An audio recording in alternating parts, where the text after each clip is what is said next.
you been? All right. If we're all ready, we'll open it up with the opening statement, and then we'll open up the questions.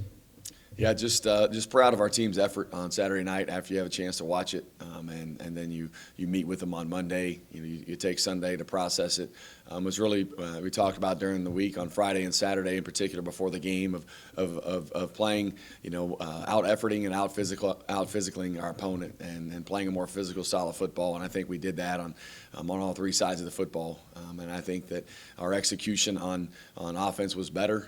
I think the game plan and what we were able to have success with kind of took a different turn in terms of the volume of running that we were able to do, and we had a lot of success with that. So we stuck with it, and I think our offensive line and the running backs did a nice job as far as seeing things up front with what they were getting with Northwestern State. And defensively, anytime you can have 12 tackles for loss, 3 takeaways, and you score a touchdown, you've had a good night. But there's some things also there just in terms of our run fits, limiting the explosive runs that we've got to calm down and get better at. And then, special teams, we've got to have a higher attention to detail on what we do there. I think that we were able to create a takeaway there on the punt defense.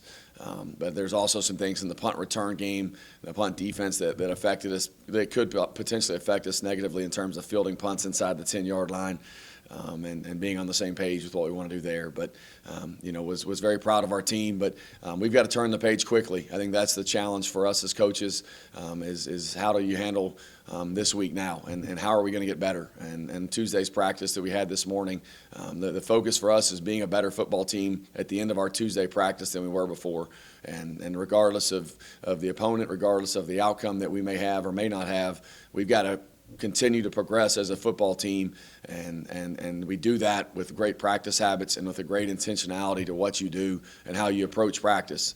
And so we'll have a challenge again tomorrow to do that, and then looking forward to playing a great North Texas team, the team that beat us by 20 points last year, team that really, played really hard, and they're doing that this year. I think Coach Morris, with the transition, I think it's a situation where they're trying to kind of find their footing a little bit, but they're great football coaches. Coach Morris on the offensive side of the ball, Coach Capone on defense, been at Iowa State for a long time, part of some great defenses there in the Big 12. The thing that's exciting about this game is I was really fired up about the turnout of our student crowd at the Kennel. I think our fans did a phenomenal job providing a home field atmosphere for our team. I think our players really fed off the energy that our crowd provided, in particular on third downs. When our defense would get stops, I think our band was on point in terms of whenever they played and whenever they were loud. They did a great job of providing a home field advantage for us. And I'm excited about this game at 6 o'clock because I think our turnout is going to be even better. And I think that it hopefully will continue to improve our play and give our fans a lot to cheer about. But was really excited for our players to play in front of the energy and the enthusiasm that our student section and then also that the crowd provided.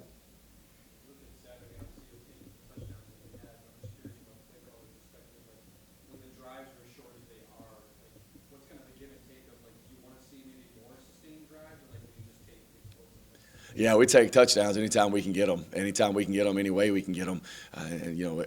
Execution of 8 to 9 to 10 play drives, it's kind of been of our Achilles heel a little bit. And so we got to get better at that from the execution standpoint, but love the explosive plays. We want to try to create explosive plays in the run game and then also in the throw game. I think the biggest thing, the adjustment for me in the game was just, hey, we were running, a couple of the same things and we had success with it, so we just stuck with it. I think just having the patience as a play caller to continue to stick with what's working until there's an answer that you have to change something up. You win this week, you go 3-1, obviously goes a long way to not looking too far ahead of becoming bowl eligible for the first time. Just obviously every week's important, but just how important to be 3-1 and not 3-2 heading into the conference play. Yeah, I think that, because this football team, since we've been here, we're really challenging ourselves as coaches and as players is being able to string weeks together and show progress and be consistent. That's one of the cornerstones of our program is consistency. And it's how reliable are you? And how reliable are we with our effort, with our intent, with our practice habits, with our ability to challenge ourselves to want to be better. And I think for us to have the opportunity to play a really good opponent like North Texas at home, it's exciting. And we want to try to continue to build on the momentum that we had, last week, and we want to be a consistent team. And I think that's what we're striving for is improvement and consistency, and trying to keep our eyes not on the one-loss record or the future or who we're playing or what's coming up next, but just the effort and the ability to get better. And so I want our kids to be serious about that. And as coaches, the kids, they can't really be serious about it if the coaches aren't. And so that's really been our focus, is to be able to improve every single day the progress of our football team, defense, offense, and special teams. And I think our sideline energy was really good from our regulators. That's the group that dresses out, that doesn't dress with us.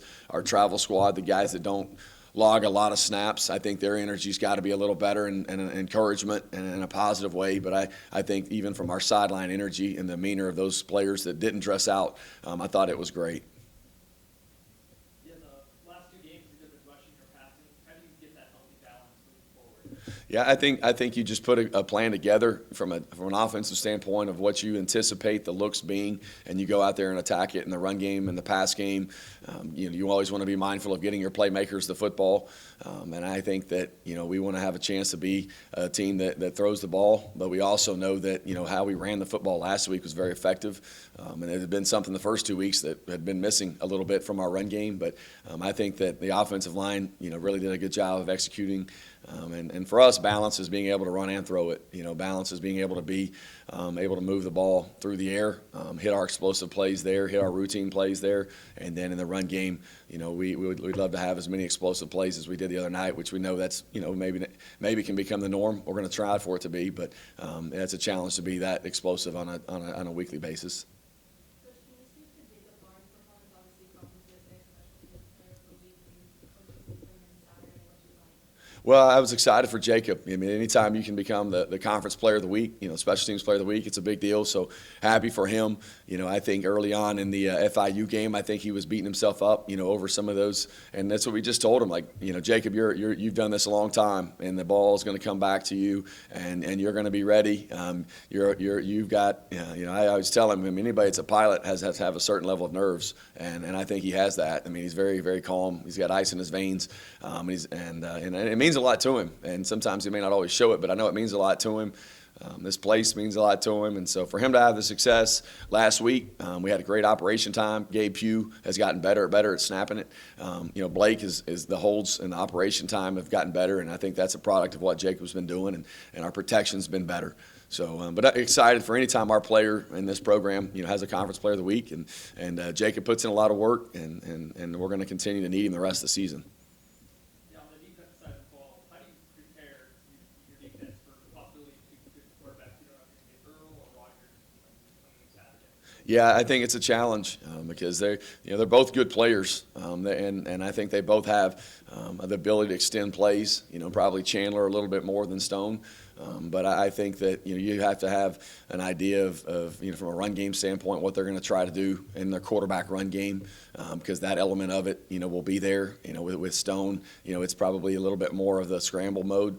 But they've got some really talented, skilled receivers, and their running backs had a lot of success against us last year. Their receivers are really fast. And so, our corners and the secondary are going to have, we're going to have our hands full. And I think that whoever they play at quarterback, we're going to have a good plan for it and probably preparing for both. But they have a lot of talent at the skill position on offense. Have you had any communication with anybody over at ULM about Chandler? No, we have not. Yeah, we've just been, we've been kind of getting, just watching it from the film and all that, and we're familiar with him. I recruited him whenever I was at other places, and so familiar with him. I recruited his cousin Justin Rogers, and so know Chandler through that, and he's a competitive kid, and I'm sure he'll be excited to coming back right down the road from where he was for so many years.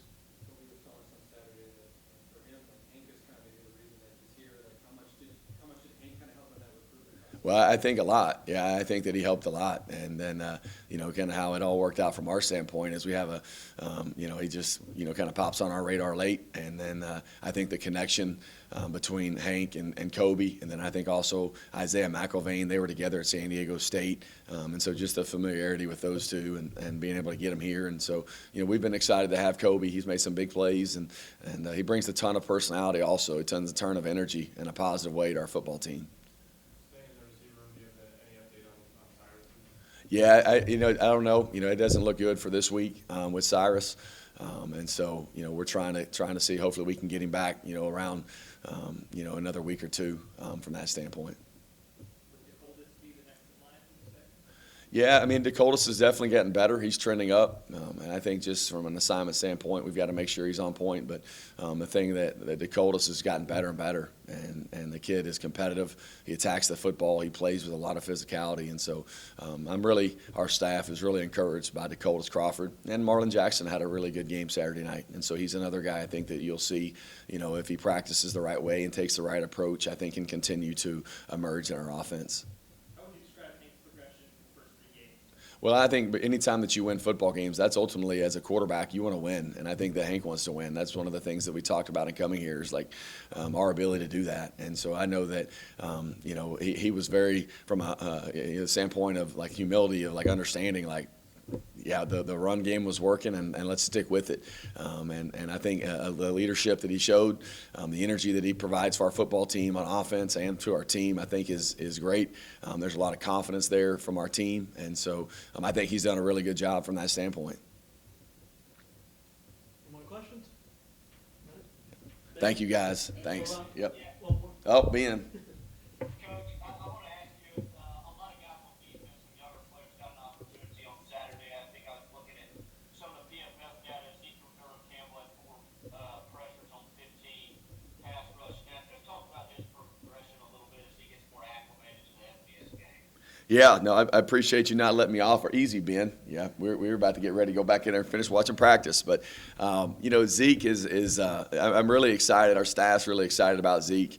And he had a lot of production late in the Northwestern State game. I think, he has a lot of explosion. He has a lot of length. I think the biggest thing with Zeke is his transition to our defense and our transition to our scheme. And I think Coach Greer has done a really good job of catching him up to speed.